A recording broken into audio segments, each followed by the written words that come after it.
Speaking of transfers, we've had a ton of transfer news. Obviously, we kind of touched on the Casado stuff and the Lavia stuff. But one of the big ones, obviously, the guy that was chasing down the Alan Shearer's goal-scoring record in the Premier League. Spurs' all-time top goal scorer, one of the best number nines, if not the best number nine right now, like proper centre-forward in world football, has left the Premier League and gone to Bayern. So for you, where does this leave Kane in terms of, like, does he go down as a Premier League great? Does he go down? He obviously goes down as a Spurs great, and he's obviously a wonderful England player, but what's his legacy? What's he left? Like, he scored a load of goals. Yeah, I That's it. I think he's got to go down as one of the best. I don't think you necessarily have to win stuff to be remembered in a certain way necessarily. I don't think there's any argument that Kane has been, trophy or no trophy, Kane's been one of the greatest strikers in the Premier League era for me. Like, to get even that close and seemingly out of nowhere, like this wasn't like you heard Spurs fans talking about this young striker we've got coming from the academy and like one day he's going to be this. This was the guy who's just being loaned out to the Championship every year and not really doing an awful lot. It was just unbelievable how quickly he kind of went, oh, I'm a world-class striker now. Yeah, just got given his chance by Tim Sherwood of all people. So there you go, Tim. There's your 5 minutes. Yeah. Gilet wearing wanker.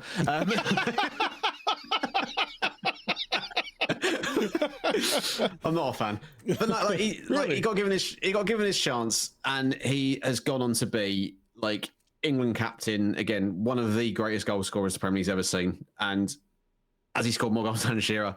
No, but it might still happen in the future. And have Spurs won anything? No, I've never put that down to Kane though. That is a Spurs problem. They have not won stuff in spite of Harry Kane being as good as he is. Although that being said, he has immediately cost Bayern Munich a trophy. So that maybe it's the Harry Kane curse and not the Spurs curse. I'll tell you what though, if Spurs win a trophy this year, that would be like just perfect. Like I don't want Spurs to win a trophy. I haven't really got any ill feeling towards Harry Kane, but it just would be hilarious. Like even I couldn't argue that. Like, but no, like his legacy for me is, like I say, he's just one of the best strikers ever played in the Premier League. Like I know obviously Gerrard won stuff, but like people always use the fact that Gerrard never won a Premier League title against him. Doesn't matter as far as I'm concerned. Daily. Yeah, there you go.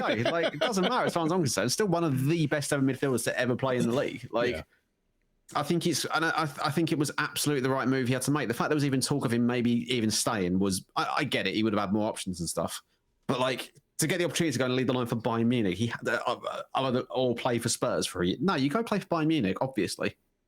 Yeah, and like you say, he is one of the best goal scorers in Premier League history, and he will always have his name kind of etched there in terms of the goal tallies. It's just, I think for me, whenever I think of the best players in the league, and maybe he's just going to be an outlier because he played at Spurs for so long, but whenever I think of the best players in the league or in Premier League history, there's always some trophies behind it. There's always something that they've won. There's never like, you know, you go through your top 20 players in Premier League history, and you've probably always got someone in there who's won a League Cup, an FA Cup, a league, or done some or a Champions League or something like that. So I'm not too sure. I think you have to. I think it's one of them where you have to remember though where Spurs were when Kane sort of broke into that team, like pre-Poch. Then Poch comes in, and where Poch took Spurs from where they were to where they have been under Kane. Like, I'm not saying it's all down to Kane that Spurs got to this point, but like, Kane was a big reason of why Spurs were able to challenge for league titles and get to Champions League finals. And like before that, Spurs were just like a top 8 team that every now and then would finish 4th. Yeah, and now partly because of him, people consider Spurs to be one of the big 6 in the Premier League, which is bollocks, but but it is like realistically when you think about it. Like I know Spurs historically have, had success and are looked at as a big club, but like Kane is such a big part of that. Would I guess my question, would Spurs have got as close as they did if Harry Kane wasn't there? I'm not convinced they would have done. No, I think he might be one of those players who always goes down as a, if he'd have gone to another club he could have done more. Yeah, like he could have taken that. People still argue it now with Steven Gerrard, right? Like if he'd have gone to that Chelsea team, look at the he could have won even more. And props to him for wanting to do it with his club, and he came pretty close. And I guess there's the same kind of there's the same thing with Harry Kane. Like obviously got to a Champions League final, finished second to a Leicester side. They should have won the league that year. Yeah, they should have done. And obviously, like that's the club he came up through. Like you say, he got the chance there when he wasn't even a highly talked of footballer.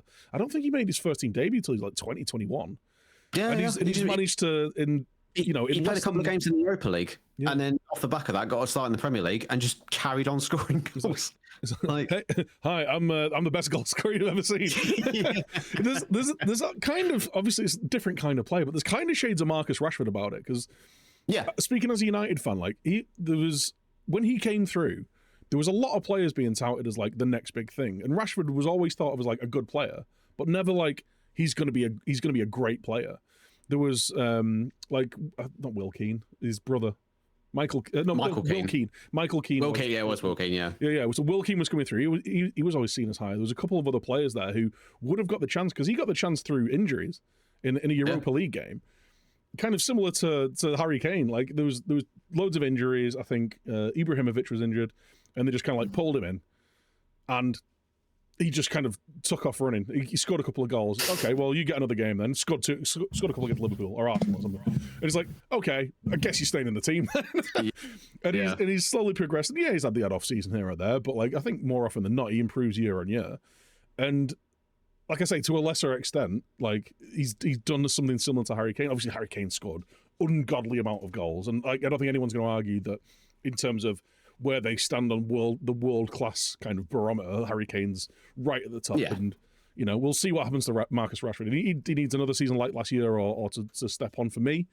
But I still think he's a wonderful player with a similar thing. But I'm not going to railroad this into some Rashford loving. We do.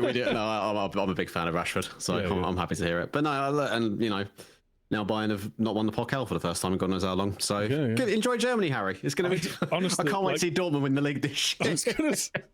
If this is the year where Dortmund or Leipzig win it, and I mean, even if Spurs just get to a final, like if they get close to a final, they'll be like. If Harry Kane was here, we'd have won this. Or Bayern are crying in third. Yeah. Oh, fantastic.